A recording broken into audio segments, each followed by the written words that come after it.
Hi, everybody. Welcome to First Thursday, the monthly podcast from Labor Relations Information System. I'm Rick Polson. I'm your host. I'm also the executive director of LRIS, and this is a special part two of our January episode, where in part one, we looked back to what we thought were the kind of most interesting trends and cases of 2025. And that was according to our crack panel consisting of me. And in 2026, we're gonna have predictions. We reached out, we polled me, and we asked me what I thought the most important trends would be for 2026 looking ahead. And so that's what we're going to talk about this week, or on this kind of half episode of the First Thursday podcast. So stick around, and I'll tell you what I think are going to be the important issues in 2026. Before we get into the 2026 predictions, just want to remind you what's happening at LRIS. If you want any information about our seminars, check us out at lris.com/seminars.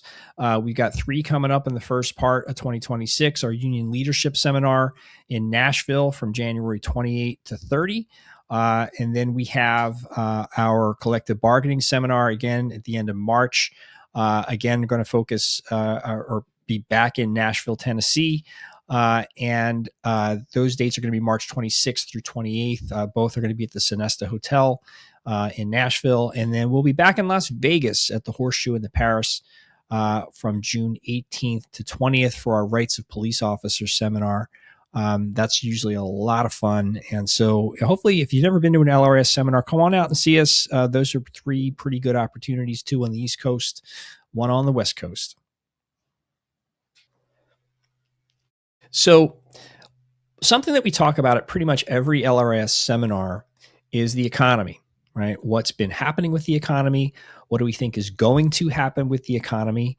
And we do that because it's really important, for our folks at the bargaining table. And that's on the union side and on the management side, right? We all want to get the best contract we can get. And we know that, for the most part, that's going to be limited by the employer's finances. And if we're talking about, contract terms that are generally going to be 3 years, sometimes they're longer, sometimes they're shorter, depending on what part of the country you're in. Shout out to Oklahoma with your 1-year contracts. We have to do a little bit of predicting, when we're agreeing to a 3-year contract. We don't have a crystal ball. We don't know exactly what's going to happen with the economy. And so we have to think about what's ahead. And sometimes I'll review that information, and sometimes we'll have a labor economist come in and talk about those things. If you're interested in a deep dive in that, come out to our bargaining seminar in Nashville in March.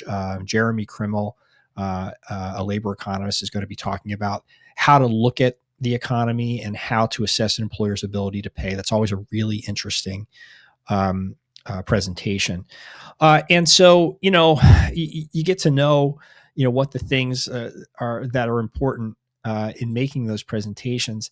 And there's always a bit of prediction. So I thought that might be a good place for us to start out. But there is going to be some real predicting. So I'm going to go out a little bit of a further limb than I would at a conference, where I'm just kind of showing, here's what we're seeing in the economy, right? And here's what most economists are suggesting is going to happen, in the next quarter or two, or in the next year or two, because that's what they do.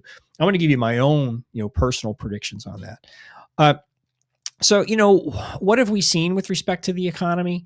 The economy has actually been really, we've done this for the last 5 years. The U.S. economy is really resilient, right? The U.S. economy, we came out of COVID better than any other country, in the world. And we try to keep the politics out of this stuff because, each party likes to blame the other party for things. But the fact is, regardless of who was in charge and when they were in charge, the U.S. economy has proven to be really resilient. And it was in really good shape in 2024. And it's continued to actually to grow fairly significantly in 2025. And that's throughout, all of the uncertainty and trauma associated with the Trump administration, mostly as it relates to the economy. It's going to be because of tariffs and uncertainty, right? That's been the watchword: uncertainty over tariffs and trade and things like that. And we get through the end of that first year of the Trump administration, and it's like, hey, the economy is actually still doing pretty well, right? And most economists, as we hit right when the government shut down, Most economists, were saying, well, our outlook for 26 was, we're going to have kind of modestly rising inflation. Job growth is not super great, right? Maybe pretty lackluster. We're going to deal with the impact of the shutdown. So we have uncertainty, but the economy is doing okay.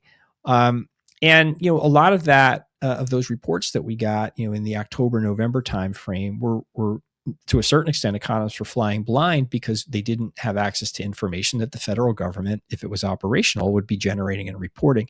And so December, we got a lot of kind of catch-up information with respect to how the economy reported. And, it was actually really strong. So if we look at a couple of things, inflation is down, right? Inflation has come down from the big highs, in 22 and in 2023. And it had been, we thought that it was down around 3%. It was going to go below 3%, as we ended 2024. But inflation has proven pretty stubborn. It is, it came down a little bit at the end of the year, 2.7% inflation, but a lot closer to 3% than the 2%, which is what we would want to see. And it had been higher at earlier points of the year. I think that a lot of folks were concerned, and some folks are still concerned about the impact of tariffs, on inflation. I think, again, if you try to take the politics out of it, and, I'm not a fan of the tariffs. No one yet has been able to explain to me a good reason, honestly, a good reason for the administration's tariff strategy other than the president wants to do it. But that said, I think a lot of folks have been surprised at the limited impact that tariffs have had so far on the economy. And there's still, a lot of unwinding to do. There's a lot of threatening, right, of inflated tariff rates that weren't imposed. But, tariffs, the collective tariff rate in this country is higher than it's been in several decades. Whether that's a good thing or a bad thing, I don't know. The consensus seems to be that consumers are pretty much paying the costs of that, but we haven't seen it have as much of a drag on CPI or an inflative effect on CPI as we would have expected. So inflation is still higher than we'd like to see, but not as bad as a lot of folks had thought. The labor market's problematic, right? The economy is just not adding jobs at the rate that it was in 2025. Unemployment is up, and we're seeing significant cooling. We've seen throughout 2025 significant cooling in the labor market. We shall see, where that goes, and the combined effect of inflation, not being where economists would like to see it, on the labor market cooling, has been that consumer spending has also cooled. Consumer spending is down. It has been down throughout 25. We'll talk a little bit about consumer confidence. So that's not great, but, I think a lot of folks expected consumer spending to tank, and it hasn't. Again, this is a really resilient economy. And there are a lot of positives, so what are we seeing? We're seeing borrowing costs continue to fall. We saw the Fed reduce rates on several occasions in 2025. Whether you agree or disagree with the Trump administration's approach toward the Fed, a heavy-handed approach toward the Fed, and maybe specifically Jerome Powell, reasonable minds can agree to disagree on. Well, actually, I think every reasonable mind agrees that the administration's approach to the Fed is not great. That said, we've seen a gradual decreasing of rates, and my expectation is we're going to continue to see that in 2026, especially as we have changeover, at the top of the Fed.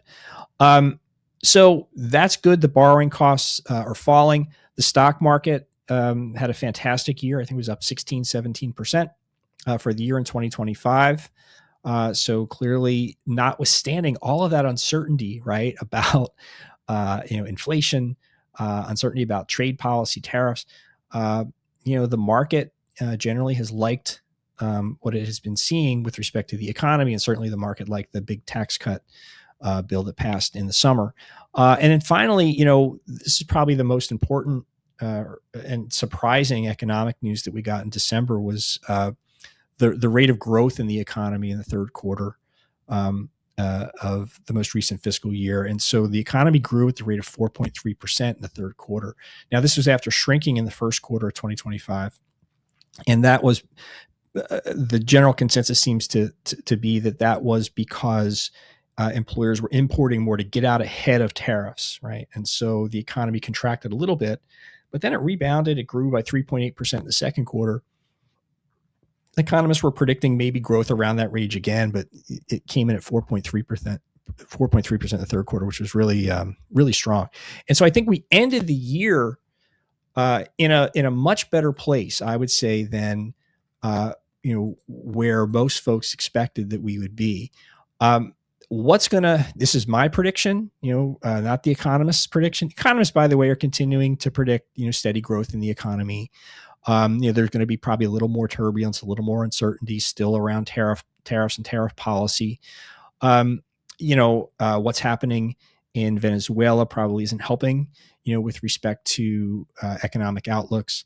But I still think there's a general sense the economy is stable, and economists are relatively positive about the state of the economy right now, notwithstanding some of those things. I'm actually a little rosier about the economy. I think that the GDP growth in the third quarter, I don't think you can chalk that up to the federal government was shut down and the math was bad. I think that was really encouraging to see. Interest rates are they're going to go down. Whether you think the Trump administration's handling of the Fed and efforts to exert control over what historically has been and probably should be a non-political entity. So whether you think the administration's approach is the correct one or not, it's effective. And there has been downward pressure. So I would expect that you're going to see rates reduce, faster than most economists would predict. And I think that's just reflecting the politics and the reality of it. Whether it's good policy, whether it's good economic policy, I don't think matters, at least in 2026. I think we're just going to see it. You're going to see the stock market respond. The key for me is going to be consumer confidence. We're in a really weird, period of consumer confidence.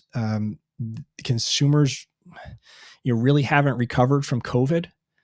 And then that was, throughout the end of the first Trump administration and throughout the Biden administration, now the Trump administration. Again, I will say that, consumer confidence was on the rebound in 2024, and with the transition to the Trump administration in 2025, it really took a nosedive. And so it's pretty low. If we see the impact of tariff policy, of trade policy, make its way through to a greater extent on the price of goods and services, and we see inflation tick back up, is that going to, and we see consumer confidence levels decrease, I think that would be a big problem. We haven't seen it yet. And I have a feeling, and this is just one person's prediction, I have a feeling that 2026 may be the year in which consumer confidence kind of catches up with some of these other things that we've been seeing in the economy. We shall see, but my prediction for 2026 as it relates to the state of the economy is the economy is going to be pretty strong in 26. And I'm not saying that because I want my clients to get good contracts. I do want my clients to get good contracts, but I also just happen to think we're looking at a good year in the economy. I hope I'm right, and you probably hope I'm right too. We shall see. Prediction number 2 for 2026 as it relates to public safety, labor relations, is that the poaching will continue. Last episode, we talked about the downside of recruiting and retention crisis. The good side being it's pretty easy to get a good contract these days because the market is speaking, and it's harder to find and keep police officers and firefighters and correction officers. And contracts reflect that. So we've seen bigger raises, fewer concessions, all that kind of stuff at the bargaining table. Now, There are some downsides to that. We've lowered standards. There could be and probably will be negative consequences related to that we may see in coming years. We've seen erosion in bargaining rights, maybe in ways that we haven't expected, as employers have taken steps to address unprecedented staffing and safety issues in ways that they probably would have had to bargain before. And we talked about that last week. But, I don't think anything's changing. In fact, I think the recruiting and retention situation is going to get worse for law enforcement, for sure, and corrections. Maybe not so much for fire, but I think it's going to get worse in 2026. And the reason why I think it's going to get worse is because of the federal government. And the poaching that I'm talking about isn't just the good old fashioned poaching that we used to get, which used to consist of Florida department stealing police officers from the rest of the country, right? Which is kind of what used to happen and what still happens. No, I'm talking about the federal government stealing candidates or stealing police officers, and not stealing them, right? But incentivizing them to come over and work for the federal government. If you watch a football game, pro or college football game, at any time over this last season, you saw, or if you're like me, you saw plenty of ICE recruiting videos, right? That big, beautiful bill act had $100 million in spending for federal law enforcement officers in it. And a lot of that money is earmarked at recruiting and retention efforts in order to convince people to come and work for the federal government. And so, pretty much everywhere you see on social media and on TV, there are commercials talking about Uncle Sam, needing you, right, to come and work for the federal government, using some pretty aggressive, recruiting campaigns. My favorite, meme that I've seen is, the Uncle Sam pointing the finger and, saying America's been invaded by criminals and predators and we need you to get them out. Right. $50,000 signing bonus with an asterisk, $60,000 in student loan repayments with an asterisk, 25% premium pay asterisk. You always got to check the fine print, with these guys, but there's lots of money out there, and that is for sure. And a big effort to recruit people to come and not just work for ICE, but work, in lots of areas of federal law enforcement. That's a big deal, at least with respect to coverage that we've seen out there of recruiting efforts, and then just anecdotal stuff that we hear here at LRS. It has been effective.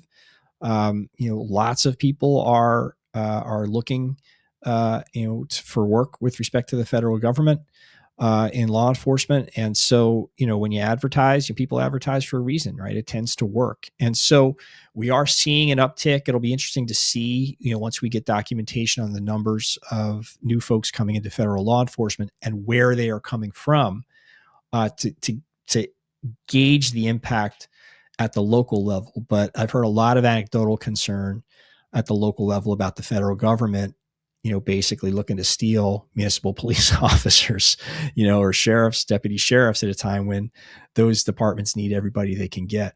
Great example of that is the president's DC task force, right? The recruiting for DC task force that started, to get really loud, around October, November, with the president getting on Truth Social and, recruiting all great law enforcement patriots, come join us in the federal government, and basically saying, you can do whatever the hell you want. It's a good financial package, but you're going to be able to police like you used to, like that kind of stuff.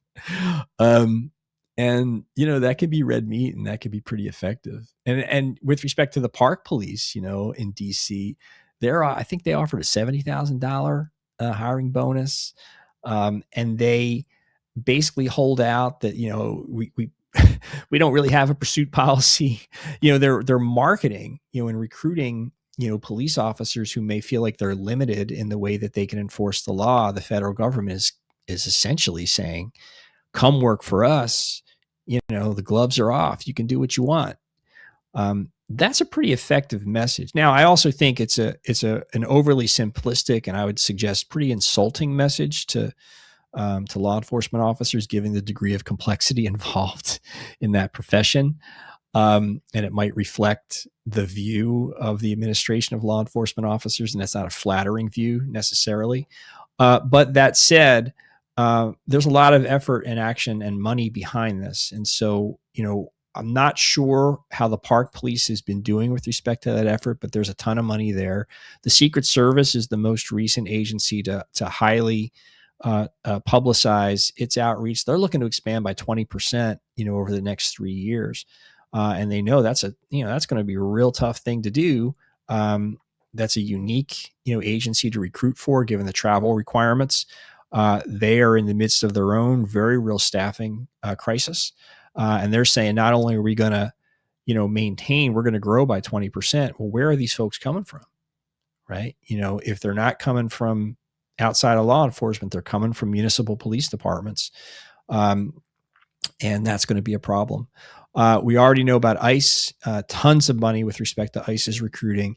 And, there has been some pushback, from the sheriffs and from other groups, kind of basically along the lines of the federal government is coming and poaching from our agencies. There's a great quote from a story. It was like earlier in the year, where you had a sheriff saying, you're robbing Peter to pay Paul, and you're robbing the poorest Peter to pay the richest of Paul. The federal government has all the money and all the resources they need. It's not fair. We can't compete with the feds when it comes to this.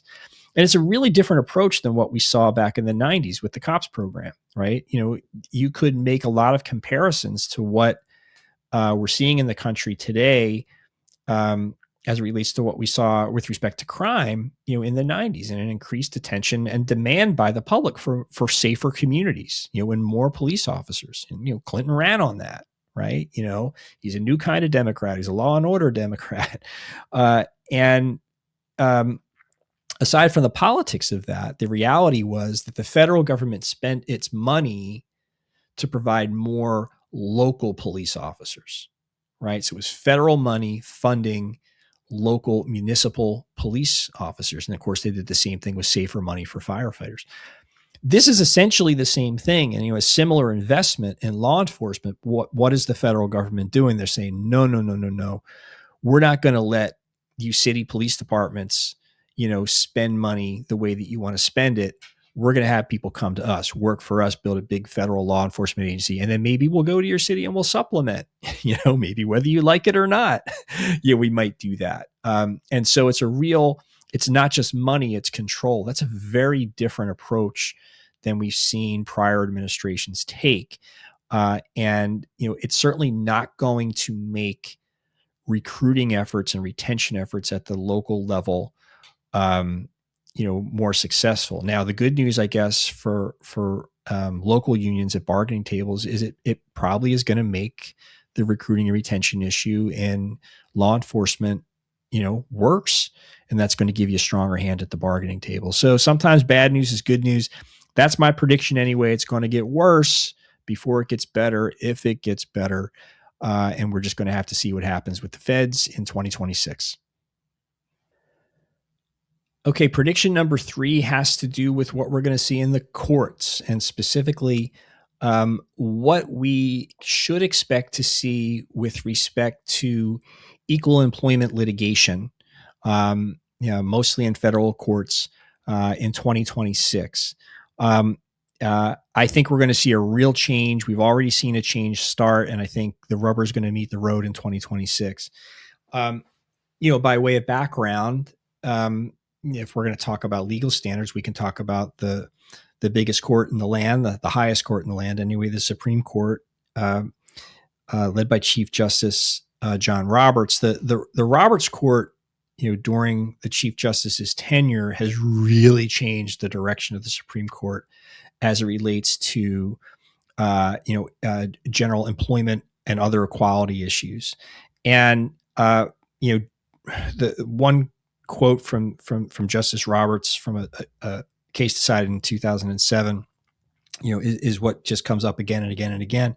And the quote is, "The way to stop discrimination on the basis of race is to stop discriminating on the basis of race." Right? That's your Chief Justice, in a case involving what sometimes are called as reverse discrimination claims. And so, what are the rights of the majority group as applied to equal opportunity laws, right, that were intended of course, to treat everybody equally, but with an intent, to help generally minority groups, right, who were being unfairly treated in a number of ways. What if you're a member of the majority group? Well, for 50 years, you were kind of out of luck, right? But we've seen the court, and this is before Trump, right? This is a gradual shift to the right in the court of hostility towards Title VII and other kind of race-based protections. You can expand that to other types of protections too, but we've certainly seen that. And so the Roberts Court, really seems to focus on, formal equality over like group-based justice, right? So the focus is on the individual. Is that individual being treated fairly? I don't care what, whether they're in the majority or the minority group. How are they being treated as opposed to any kind of group goals? The Roberts Court definitely is focusing on kind of the text, right? A textualist approach to civil rights. So we're going to focus on what does the statute say? What do the statutes say? Not the goals necessarily that the statutes were intended to achieve. And, the court has really been skeptical of any, I guess you call it DEI driven decision making. And we've seen that in case after case that's come down from the Supreme Court. So this court is really critical of policies that explicitly consider race, sex, things like that, in any part of decision making, even when done for, really good reasons, for progressive reasons or, remedial reasons. A couple of years ago, probably the highest profile version of that was when the court issued its decision in the Harvard case over college admissions, and the court overturned prior precedent and held that the goal of achieving a diverse student body, right, which is a good goal, right, a laudable goal. That goal can't justify using race as a plus factor in college admissions. And when colleges do that, and Harvard College in particular did that, it violated the Constitution, the Equal Protection Clause of the 14th Amendment, and also the Civil Rights Act. The court gave caveats and said you can still, in an essay, consider an applicant's explanation of how race influenced them in relation to, their leadership abilities and their character. But like, you can't just check a box and say you get 10 more points because you're a member of this particular group. That was a big deal when the court decided that. Last year, they decided a case, less significant case, but just a more recent indicator of how the court sees these issues in Ames versus Ohio Department of Youth Services. There was what you would call kind of a reverse discrimination claim raised by a heterosexual woman who alleged she was denied promotion, and she was in fact later demoted in favor of gay colleagues, essentially was the allegation there. And the court was asked to ring in on the legitimacy of a test used under Title VII that was applied for majority group plaintiffs as applied to minority group plaintiffs. A little extra hurdle that majority group plaintiffs would have to satisfy in order to make a case that minority group plaintiffs would not have to satisfy. And the court said, nope, that's not how we do it here, right? It's going to be the same test for everybody. Pretty indicative of how the court, looks at these things. Okay, that sets the stage. Why am I predicting, big changes or high profile changes in 2026? Well, let me read something for you, right? You may have seen this on X, or on Facebook or on someone else. And, imagine I'm an ambulance. I should have been an ambulance chaser. It probably would have been great fun. I'd probably make a ton of money and not have to do any squat. But this is like the ultimate ambulance chaser, commercial or billboard. And let me read it to you. Are you a white male who has experienced discrimination at work based on your race or sex? If so, contact the EEOC as soon as possible. You may have a claim to recover money under the federal civil rights laws. Right? That's like ambulance chaser, language. You know who that came from? The chair of the U.S. Equal Employment Opportunities Commission, the chair of the EEOC, Andrea Lucas, right, on social media is basically looking for plaintiffs. Are you a white male? Have you been discriminated against? Call us. You may have money. That's extraordinary. That's an extraordinary step for the EEOC, the head of the EEOC, to take, basically inviting charges, right, from what I would call majority plaintiffs, looking for cases to bring. Now, the EEOC rarely will bring a case. If you file a discrimination charge, most likely what's going to happen is the commission is not going to take your case. They're going to ultimately say, we don't know what to tell you. They're going to issue you what we call a right to sue letter, and then maybe you bring a suit, maybe you don't. But they will take cases occasionally, and usually they'll take a few hundred cases a year. In 2025, they took very few cases, and partly that could be because of big reductions, right, at the EEOC as part of federal downsizing. But the EEOC was much less active in 2025. Even among the few cases that they brought individually, it was the lowest number of race and national origin cases that they filed, in a decade. And a lot of those cases, or a greater percentage of those cases than we had seen before, were these so-called kind of reverse discrimination cases. I think, 2025 was a year for the commission to kind of rearrange and get its new priorities in place.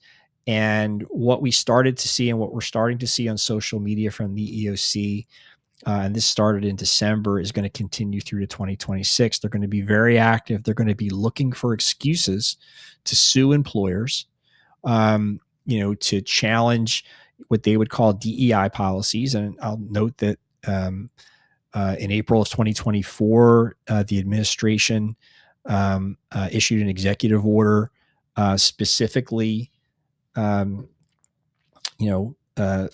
would say outlawing is probably not the correct word for it, but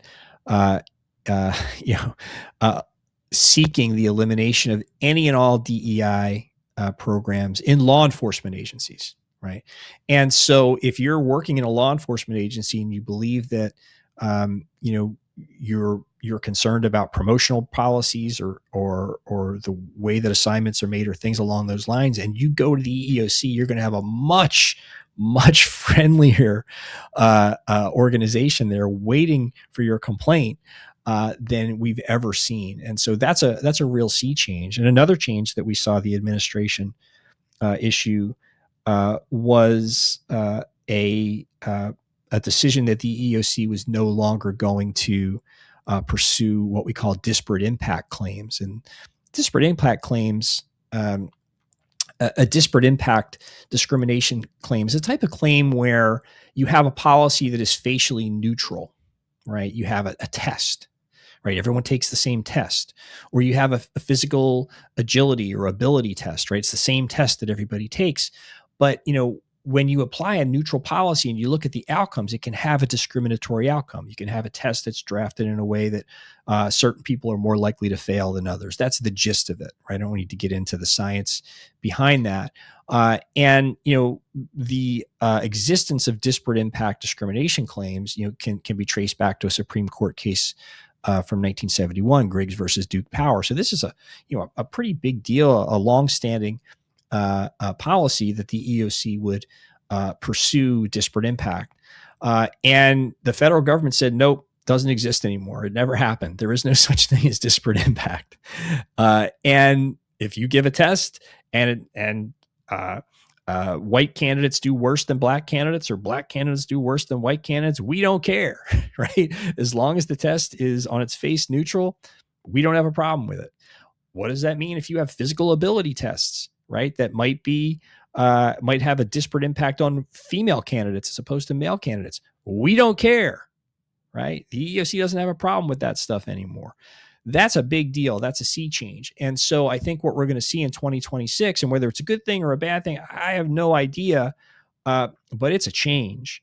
And it's something to keep an eye on. And it's something to be aware of, especially for unions and management where you have provisions in your collective bargaining agreements. If you're involved in the promotional process, if you have physical agility tests that are tied to any type of benefit, maybe a bonus if you pass a test, or you don't pay a healthcare premium if you pass a test or something like that, you might be on the hook if somebody goes to the EEOC and sues, files a charge against their city because they don't like the way that these physical ability tests are applied. The the union might be brought in as a defendant in that suit. So it's something that we need to keep an eye on. It's certainly a pretty big change. And so my prediction for 2026 is that the EEOC will be very aggressive with respect to reverse discrimination charges. And we're going to see that hit public safety agencies in a meaningful way in 26.